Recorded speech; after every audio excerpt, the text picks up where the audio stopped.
The fight for financial freedom isn't fair. No matter what kind of spin you try to put on it, the path to comfortable living seems either impossible or too long to attempt. Many people these days are spending copious amounts of money going to see professional financial planners for advice on how to get their money situation under control.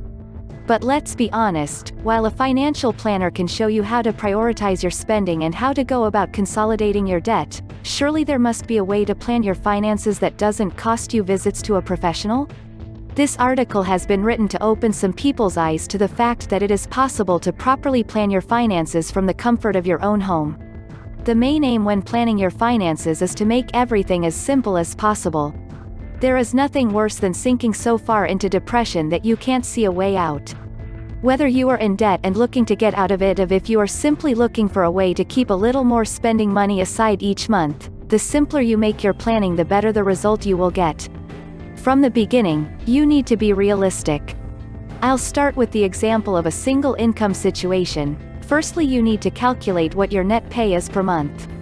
If you're self-employed or not on a regular pay, always calculate the worst-case scenario. What is the lowest you might get paid?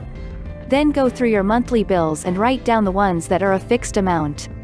Do the same for all other bills, but use the worst-case scenario again. What is your estimation of the most that those bills might be?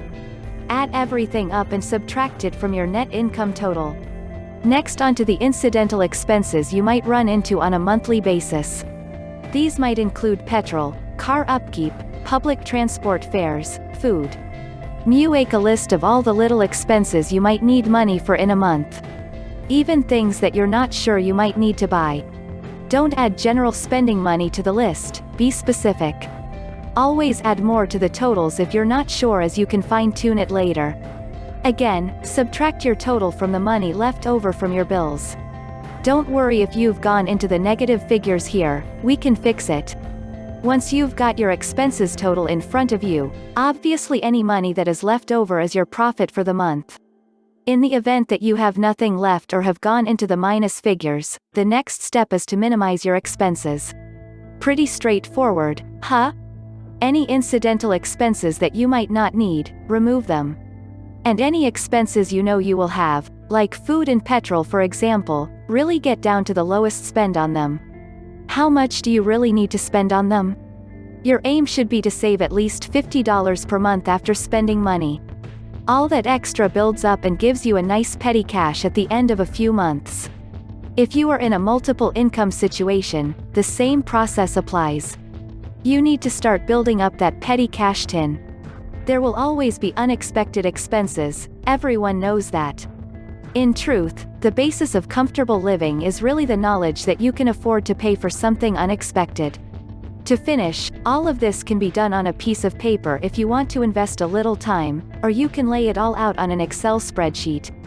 The way that saves the most time is to use a financial planning software program. You enter the numbers and the program gives you an automatic monthly planner. Whatever way you choose to go, always remember to keep it as simple as possible. When you're following a plan, the pressure on you will decrease. What more could there be to comfortable living? Keep walking and stay safe.